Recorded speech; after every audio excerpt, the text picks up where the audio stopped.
If you guys have been sitting here wondering, getting a lot of information thrown at you by watching Landbeat, you're sitting back and saying, all right guys, what really is the value of thinning and burning, doing TSI and then burning? We're gonna walk you through 3 great examples of that right here this week on Landbeat. We are on the proving grounds this week here at Landbeat, and we're going to show you and walk through 3 distinct different stages of the property, its transformation, and I think it's going to be super valuable for you because what we're going to do is showcase 3 different sites. We're going to showcase a unthinned, unburned unit.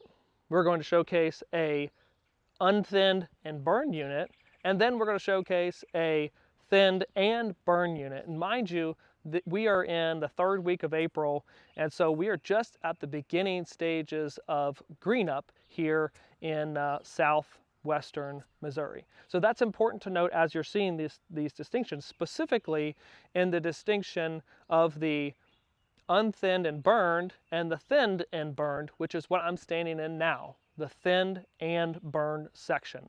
We've got other great Landbeat videos that really dive into what you're seeing here around me and the process it took to get here in about a year's time frame, so definitely check that out.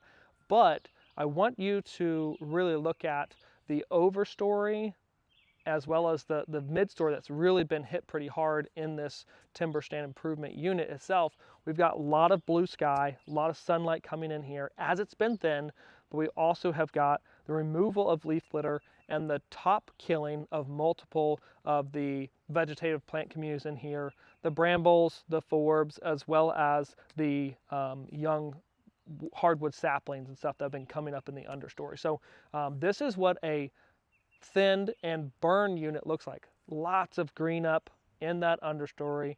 And if you're really paying attention, you can notice a lot of the crop trees, the hard mass trees themselves, red oaks, white oaks, and the occasional hickory are left in the overstory, and we're giving those a ton of sunlight. So immense amount of value in this, but this is what a thinned and burn unit should look like at the beginning of spring. Obviously turkeys can move through here. We're gonna have nesting opportunities, fawning opportunities, and lots of foraging opportunities for a wide variety of wildlife that you're probably looking to improve on your property. So extremely beneficial, but again, this is just a taste of it because we are basically a couple weeks post the actual burning of the unit itself, and so we have a lot more value to come throughout the rest of the season, as this is going to remain a lot of sunlight coming in the unit, while other units are not going to have that luxury. All right, guys, so what you may be noticing as we pan and look at some of the shots from the unthinned and burn unit is that there's a lot of green up on the ground there as well. Specifically, that's a south slope, so it's got a lot of sun exposure this time of the year.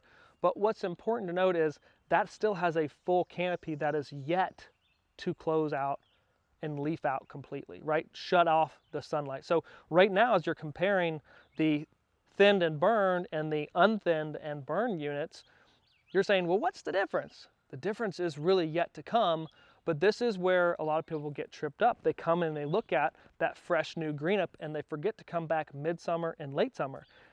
Very shortly, in the next few weeks, that unthinned burn unit is going to immediately just stall out. Because guess what? It's like someone went over and shut the lights off, right? We're gonna get full leaf out in mid-May and no more sunlight, or very fractional portion of sunlight is going to be able to reach the ground and continue to allow that understory to develop. Well, here in the thinned unit and burn unit, we're gonna get that perpetual sun throughout the growing season, and this understory will outcompete that of the unthinned and burned unit. So don't be confused by that, but let's take a look and really compare the 2 big contrasts of thinned and burned and unthinned, unburned. The differences may surprise you there. All right, that's right, you guessed it, we're at the 3rd stop, the unthinned, unburned unit. And it doesn't take a rocket scientist to figure out where all the energy goes. All the energy in production goes up top. It's captured by the canopy, right? We haven't done any manipulations to get enough sunlight to the ground to really spur on a lot of understory growth. So essentially, it's like a blanket stretched out 40 to 50 foot above the ground level, and the understory in here is not been burned. We have a leaf litter over top of that seed bank as well. So this is very much what most timber would look like in the spring, right? That has not been managed appropriately or at all, correct? So I want to really showcase these very visual changes of what habitat management does look like. And there's a right way and a kind of right way and a wrong way to do it. Fire is on rotations, and timber stand improvement is in different intensities and in different techniques that should be done based on that individual timber stand and the objectives that you're trying to accomplish. Not everything may be wildlife oriented like this farm. However, management to some degree should be a practice, because again, it doesn't take but just a quick glance at these three different spectrums and levels of management or transformation phases to quickly see that if I adjust or manipulate the canopy, I'm going to get more forage on the ground. Or if I remove the leaf litter and I burn, I'm going to get more understory available for a temporary time frame, at least on the ground. You need to be doing some sort of management, but the most important thing I can only reiterate is it's a combination of techniques. It shouldn't just be TSI, and it shouldn't just be fire. You shouldn't do one without the other, right? You should be burning and thinning the canopy. Think of the forest as there's a lot of weeds within a crop field. We're taking and removing the weeds, the inferior trees, the damaged, the diseased, the ones that are out of their site index that shouldn't be growing there in the first place, and getting sunlight to the forest floor, and then burning on a rotation. And the wildlife value and the vegetative diversity that's offered, both forage and cover, is incredible. Now, hopefully this video has been a great comparison to showcase all the differences and spectrums that we are addressing on this particular property.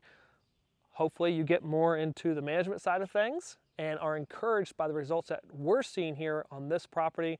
We hope that you can have the same results, if not better, on your slice of heaven.